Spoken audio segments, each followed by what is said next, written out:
Alright, we got another video. This one is called She Married Her Hitman and He Killed Her Anyway. Yeah, he should be considered armed and highly dangerous. The information we have is that Danny Brown entered the house. I guess maybe an argument ensued. He allegedly shot his wife, and she later succumbed to those injuries at a nearby hospital. Picture this. A woman survives an assassination attempt ordered by her ex-boyfriend. Her new lover is murdered. She's shot multiple times and barely escapes with her life. What would you expect her to do next? Run, hide, call the police? Well, Edwina Brown did something that no one saw coming. She married her would-be killer just 2 weeks after he tried to have her. This is your man. Whoa. I hit the wrong button, but whoa. Hold on now. What? Something that no one you expect her to do next. She's shot multiple times, ordered by her ex-boyfriend. At a nearby hospital. Picture this. A woman survives an assassination attempt ordered by her ex-boyfriend. Her new lover is murdered. She's shot multiple times and barely escapes with her life. What would you expect her to do next? Run, hide, call the police? Well, Edwina Brown did something that no one saw coming.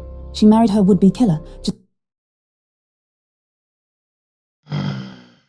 You marry your killer? You marry the man who tried to eliminate you? You know what? Whatever happened to her, she got what happened to her. 2 weeks after he tried to have her eliminated. 2 weeks? So she didn't waste no time. This is your man. Yeah, Look at the screen. that's my Wait, this man tried to assassinate her? man. And that's what you're going to settle for. I'm gonna stick beside him. This is the story of Edwina Brown. Before we get too deep, please remember to like, comment, and subscribe if you find value in these. A city that's no stranger to violence. With a crime rate 209% higher than the national average, chances of becoming a murder victim here are 1 in 7,435. But for Edwina, the danger wasn't lurking in the streets. It was sleeping right next to her. Edwina Brown was 36 years old, a vibrant woman who radiated energy everywhere she went.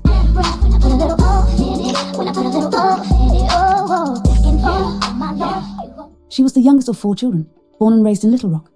After high school, she earned her associate's degree and built a career as a phlebotomy technician. But Edwina wasn't just about drawing blood samples. She had dreams. She started her own clothing line called Bedosius Beauty Boutique, later transitioning to work at Blue Cross Blue Shield. But Edwina's true passion? Dance. For 4 years, she poured her heart into coaching the Bejeweled dance team, with her own daughter serving as team captain. Listen to her excitement in this clip from last year. Tomorrow, Bejeweled Dance Company is hosting a major competition. We got people from Louisiana, Kentucky, Missouri, Tennessee that's gonna be competing for the Slade Championship title. You can hear the joy in her voice, can't you? This was a woman who lived life to the fullest. She spread laughter on social media. If I say, damn, she a lame-ass, loser-ass bitch, and you say, not too much, that's my cousin. Your cousin is a lame-ass, loser-ass bitch. That's not changing nothing I'm saying. Sorry for you. And above all, she was a devoted mother who took immense pride in her children. Having a daughter is God's way of saying, here, I thought you could use a lifelong friend. But there was a dark shadow hanging over Edwina's. So you got children. And in your brain, you think it's okay to marry your killer.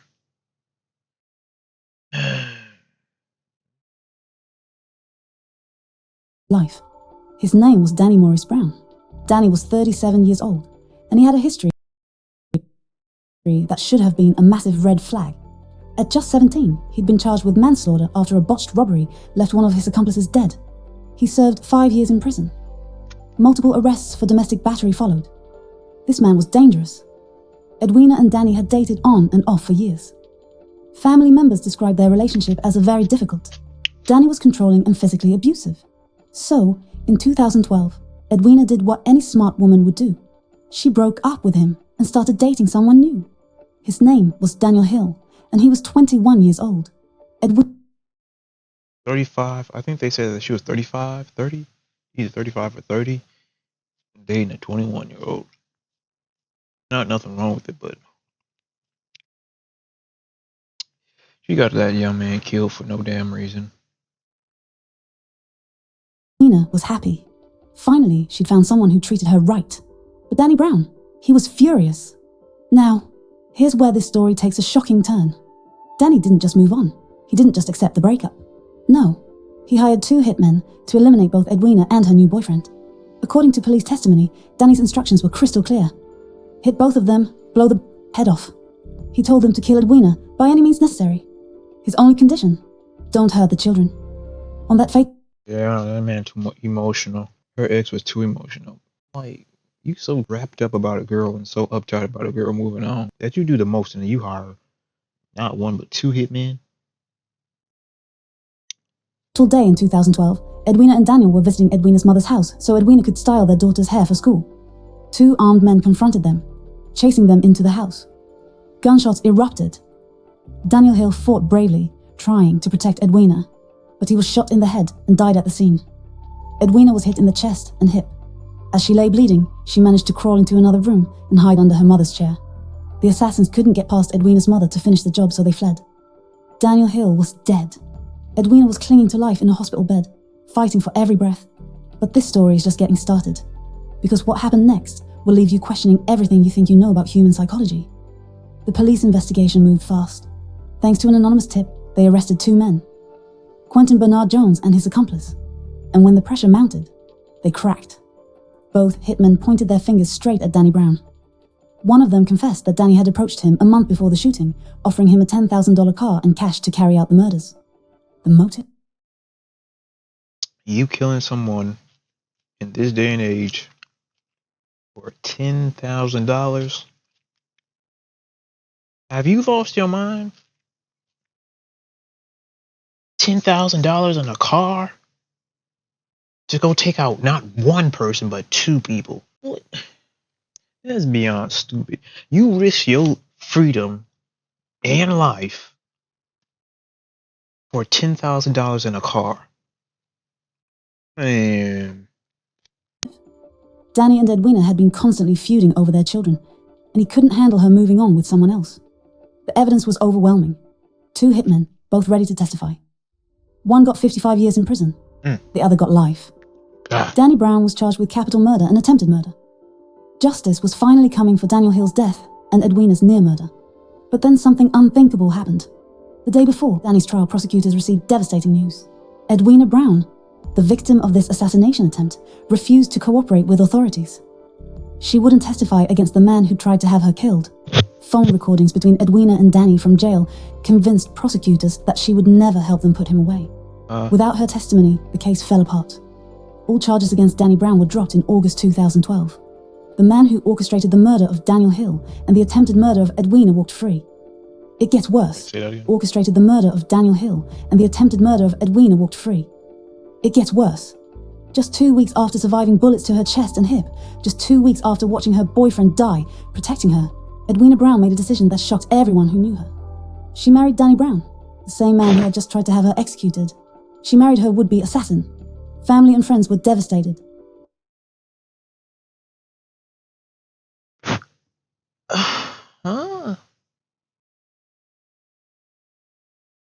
That don't make no sense. That just took a turn for the worse. Let me put my food down. So the man, your ex, put a hit out on you and your new boyfriend. Kill the boyfriend, shoot you 2 times. You get out of the hospital the next day. No, not the next day. You get out of the hospital, and 2 weeks later, you ready to get married to the man who put out a hit on you? See, that's why I think this was probably a setup to kill that 21-year-old. I think this was a setup to kill that 21-year-old. Because how do you fall back in love with the person who tried to kill you? Or not try to kill you, but have you killed? That don't make no sense. I'm not getting that. That's why I think that's a setup. That's gotta be a setup for the 21-year-old. Because how do you switch off from loving the 21-year-old to like loving the man who wanted you dead? How do you switch off from that? It just don't make no sense. They couldn't understand it. How could a strong, independent woman who had just stared death in the face choose to spend her life with her attempted murderer? And he said that he was abusive to her. Domestic violence experts will tell you that leaving an abuser is often the most dangerous time for victims. But this defied all logic. Was it fear, manipulation, Stockholm syndrome, some twisted form of trauma bonding? The truth is, we may never fully understand what drove Edwina to make this choice, but make it she did. For the next 11 years, Danny and Edwina Brown lived as husband and wife. Years after the attempt on her life, she was publicly standing by Danny. What kind of psychological hold did this man have over her? The warning signs were always there. Danny's criminal history, his violence, his need for control. But Edwina had made her choice, and she was sticking with it. For over a decade, it seemed like maybe, just maybe, this impossible story might have a different ending. This is why I think it was a setup, because after they got married, they stayed together for 11 years, which is why I think that's a setup for the 21-year-old. Stay with your would-be person who put a hit out on you and almost killed you for 11 years. You married him for 11 years. Maybe Danny had changed. Maybe love really could conquer all. Maybe Edwina's faith in him was justified. But on March the 27th, 2024, all of those hopes were shattered. Something happened that day. An argument, a disagreement. We may never know exactly what triggered it. But whatever it was, it brought out the monster that had been lurking inside Danny Brown all along. The same monster that had ordered a hit on Edwina 12 years earlier was about to strike again. Only this time, there would be no hospital recovery, no second chances, no miraculous survival. This time Danny Brown was going to finish what he started. Around 4 p.m. on March the 27th, 2024, Danny Brown walked into their home on Fairley Drive. What started as another argument between an estranged couple quickly escalated into something deadly, according to police. The information we have is that Danny Brown entered the house. I guess maybe an argument ensued. He allegedly shot his wife, and she later succumbed to those injuries at a nearby hospital. Just like that, Edwina Brown, the woman who had survived an assassination attempt, who had built a life of dance and dreams and laughter, was gone. The vibrant mother who coached young dancers, who spread joy on social media, who fought so hard to create happiness despite the darkness in her past, had been silenced forever. But Danny Brown, he wasn't done being a coward. He ran. A massive manhunt began immediately. The US Marshals were called in. Danny Brown was considered armed and extremely dangerous. Police warned the public. He should be considered armed and highly dangerous. But here's where this gets even more chilling. Danny himself called the Little Rock Police Department. Listen to what the authorities said about that call. One of our biggest tips, I guess, came from Danny Brown himself. He actually called the Little Rock Police Department, gave a statement to them, and then made the statement that he would basically either harm himself or harm others if he was ever cornered by, anyone, especially law enforcement. This man was threatening to go out in a blaze of violence. The same person who had orchestrated one murder, attempted another, and now successfully carried out a third. Oh, now he wants to take himself out. After taking someone else out. Oh, now he wants to take himself out. Was promising even more bloodshed if anyone tried to stop him. For weeks, Danny Brown evaded capture. But the US Marshals don't give up. They tracked him all the way to Dallas, Texas, to an apartment complex where he thought he was safe. Danny Brown was arrested by U.S. Marshals at an apartment complex in Dallas, Texas. Marshals tracked Brown to a Dallas apartment over the weekend.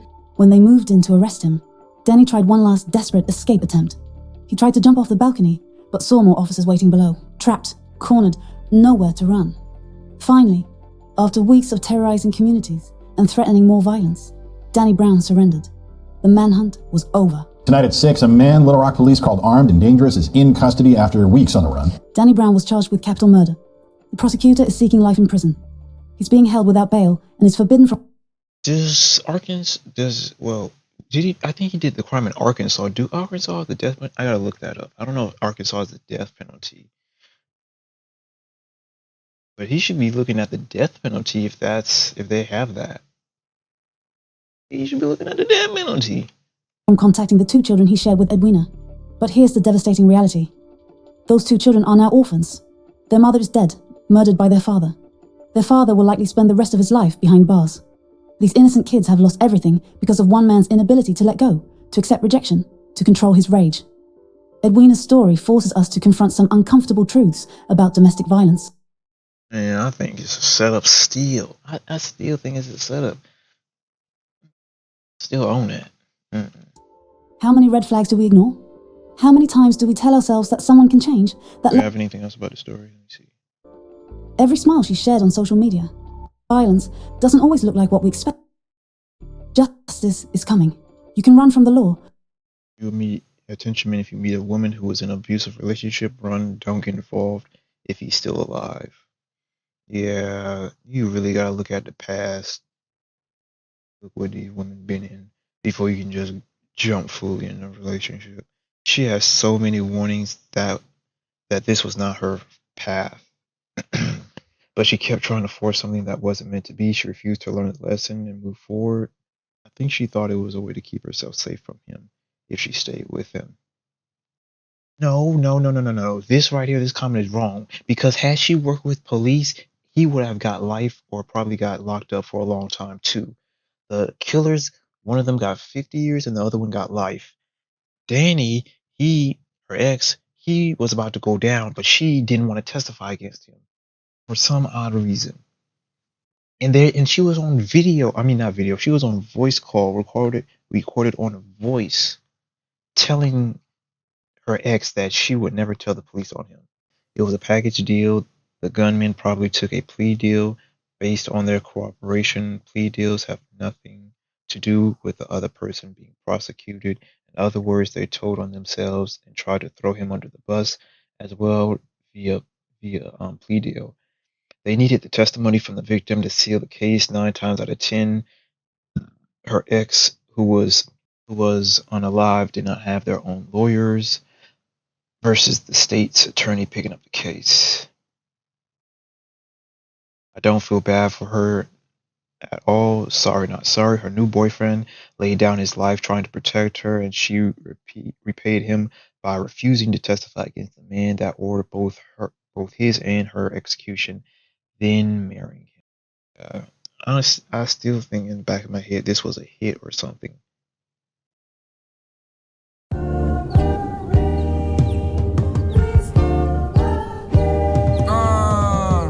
Top of the morning is very important. We pull before others snoring. I get the top and she wanna record it. I'll never say no, that's boring. I pop the Molly pill for real. In 35 minutes I'm soaring, geeked up. My teeth torturing gums. I'm one of the ones. I need a son. I'm tired of teach these niggas who ain't my seed. I know I'm blood, but I get head instead whenever you bleed. Top of the morning, baby girl, get up, get out my house. This the crib of dreams, man.